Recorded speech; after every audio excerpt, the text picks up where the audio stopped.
আসসালামু আলাইকুম। ওয়ালাইকুম সালাম। জি আপু, আপনার বাড়ি কোথায়?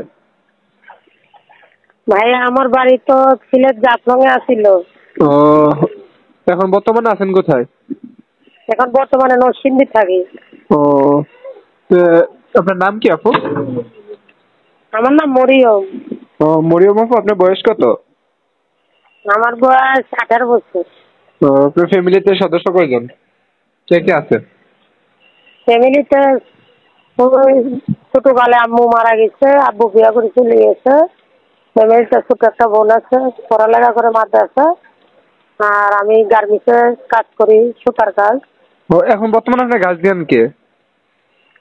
বর্তমানে গার্জিয়ান আছে আমার খালা আছে, খালার সঙ্গে থাকি আমরা দুইটা বোন ও আর ভাই। আচ্ছা আপু, আপনি গার্মেন্টসে কাজ করেন নাকি? হ্যাঁ হ্যাঁ, সুতার কাজ করি। তো এই যে প্রতিবেদনে আসলেন কি উদ্দেশ্য নিয়ে, কি আগে পরে বিয়ে হয়েছিল নাকি না? না না, আগে পরে বিয়া হয় নাই। প্রতিবেদন আইছি, গরিবের সংসার, অনেক কষ্টে আছি, খালার সঙ্গে থাকি। এই বিয়ার কথা আসে, বিয়া হয় না, যৌতুক চায়। গরিব মানুষ, যৌতুক দিব কিভাবে?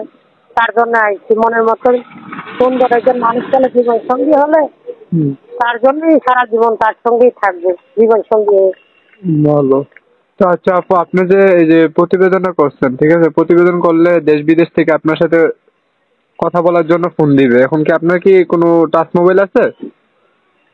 না না, আমার টাচ ফোন মোবাইল নাই। আমি নোকিয়া মোবাইল দিয়ে কথা বলতেছি ভাই, আমার টাচ ফোন নাই। ও, কথা আপনার বলতে মানে এটা অসুবিধা বাটন নাই, মোবাইল কথা নাকি? বলতে। হ্যাঁ হ্যাঁ, বাদাম মোবাইল দিয়ে কথা বলতেছে, কথা বললে অসুবিধা নাই, কথা বলতে পারবে। আচ্ছা ঠিক আছে বাদাম তাহলে। মোবাইলে সবার সঙ্গে আমি কথা বলতে পারবো। তাহলে আচ্ছা ঠিক আছে, আমি আমার দর্শকের উদ্দেশ্যে বিডির স্ক্রিনে নাম্বারটা দিয়ে দেবো, ঠিক আছে? যদি কোনো দর্শক আপনার ফটোটা দেখে পছন্দ করে ফোন দেয়, তাই আপনি ধরে কথা বললেন, ঠিক আছে?